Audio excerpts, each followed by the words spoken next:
to another tutorial on how to make great videos using your iOS device, phone, Android phone, Macintosh computer or Windows computer. Today I'm going to look at iMovie on the Mac, and it's similar to iMovie on the phone or the iPad or the iOS device, but it's just recently had an update. I'm on OS X Yosemite, which is the latest operating system for Macintosh.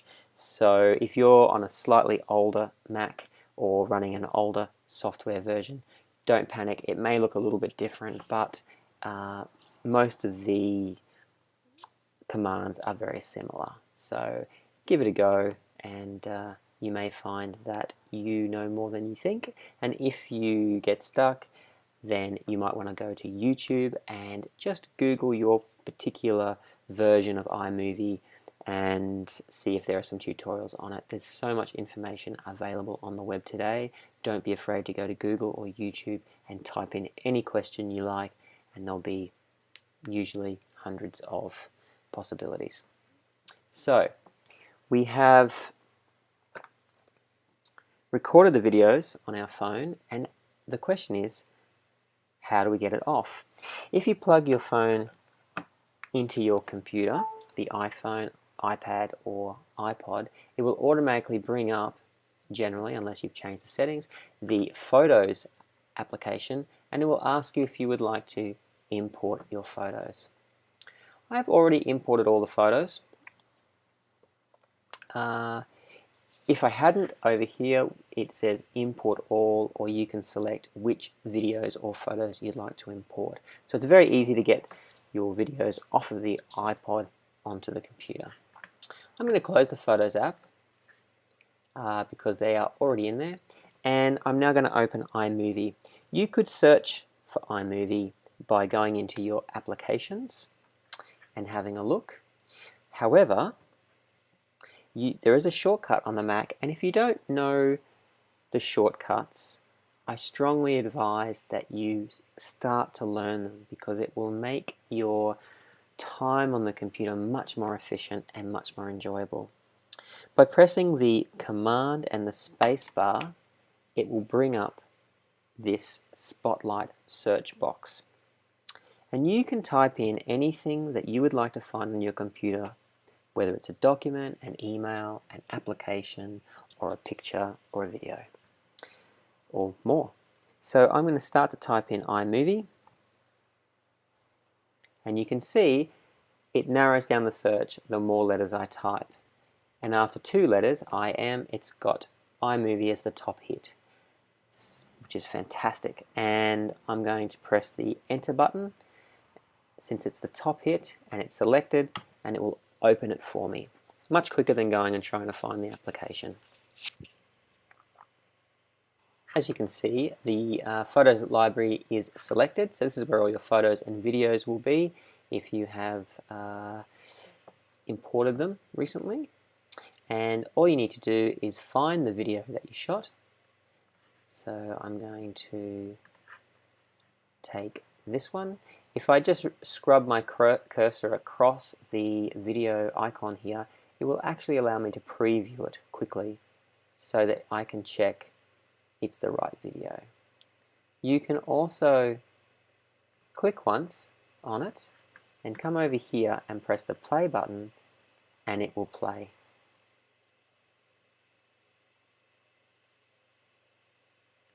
So it's a great way to preview your files and make sure you've got the right video. You might have shot 4 takes or 10 takes of a particular scene, and you need to make sure you have the right one. Once you have the right one, you can either press the plus key here to add the whole video file to the timeline, which is down here, or you can choose to take part of the video by holding down and dragging across it. You can see it's surrounded by a yellow box, and we can trim it so that we only take the video that we want. It's very often the case when we're making films that the start of our video take or the end of it may have extraneous footage that we don't need. For instance, it took a while for someone to start talking, or the camera was left on at the end. So by only taking the bit that you want, it's going to make your video editing a lot faster. But don't fear, once you've put it onto the timeline, you can still trim it up by clicking on it and going to the end. We'll do that again. Click on it and then go to the end, and we can click and drag to trim it. That's the end of the file. If I go to the start and I click, I can also trim up the start. So we can get it exactly the way we want it to look. Let's go grab another video file and put it on the timeline, onto the timeline. So press plus, and there it goes.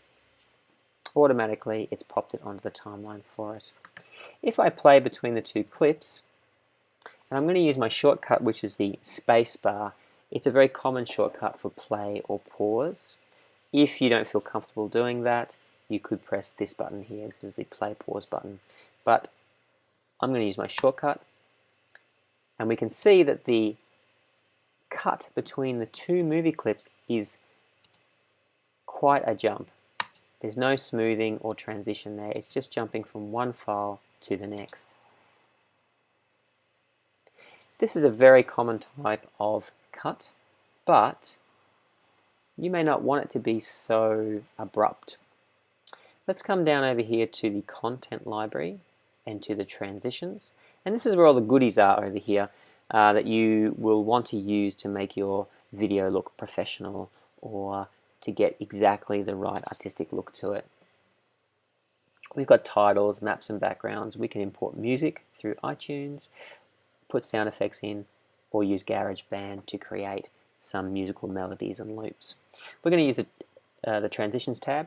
Come up here to cross dissolve, which is one of the most used transitions ever, and I'm going to click and drag it and drop it between the two clips. As you can see now, there's an icon there, which is two arrows facing each other, and this indicates a cross dissolve. If I click and move the cursor to this part of the timeline just before the transition, I press play, we can now see that it has a smooth transition between the two. It's fading one out and it's fading the next video in. We'll play that again. And there we go. Much easier to watch. Feel free to have a look at these other transitions. If you scroll over them, you'll see what they do. So this one has a circle that gets smaller. This one opens up into the next scene, and you can play around with these. As a general rule of thumb though, either a jump cut, which is no transition, or a cross dissolve are the two you're most likely to use in a movie. Okay, let's trim up the first video. It's a bit long for my liking. I'm going to come over to the front, click and hold and drag, make it quite short. And I would like a transition at the start of the movie as well. I don't want the movie to just start with the video. I'm going to put a cross dissolve at the beginning, and that way it's going to start from black and fade into the movie. That looks really nice. And why don't we put a cross dissolve at the end, and that way it will fade out at the end. So now our movie's starting to look pretty professional.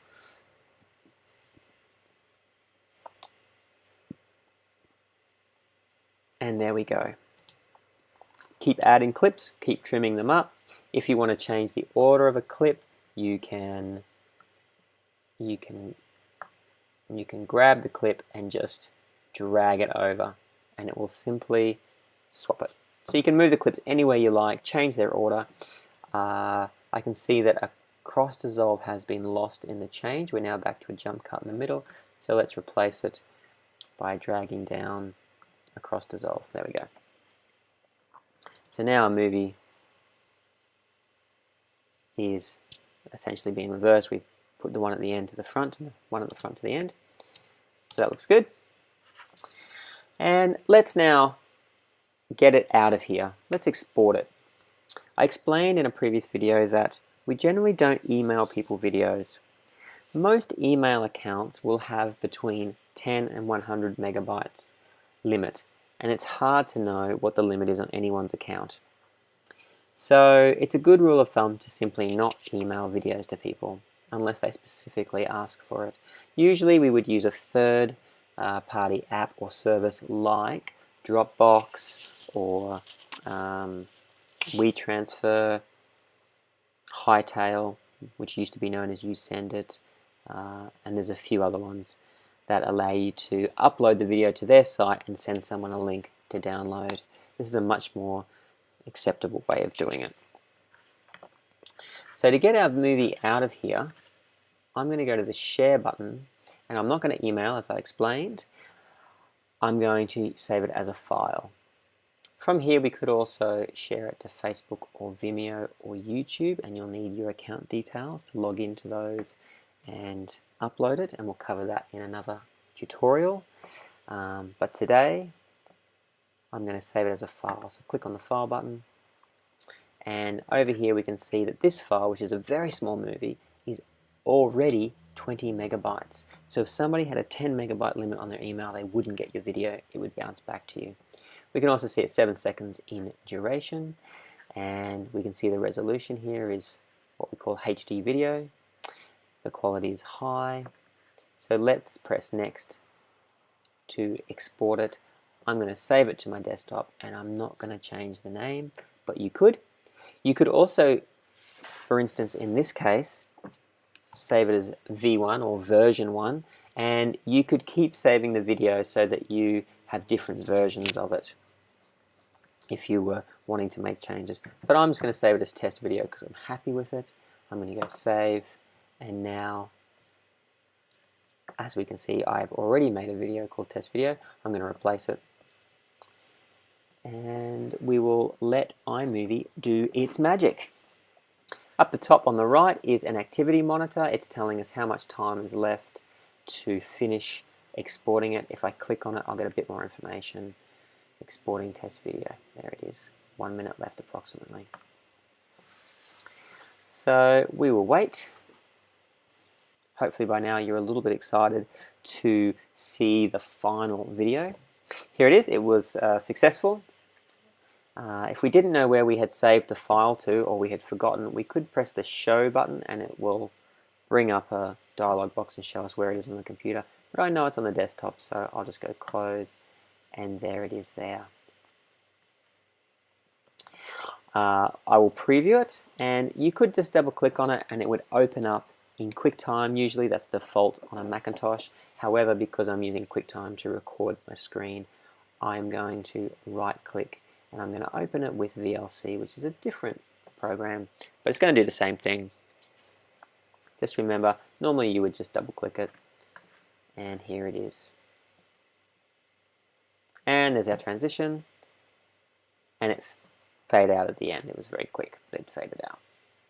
So, congratulations, you've just made your first movie on iMovie, if it is your first movie, and simply scale it up, get more videos, drop them in there, and on the next tutorial we'll cover some goodies and interesting things like titles and adding sound and how to enhance, crop, and do some other things. Thank you for watching.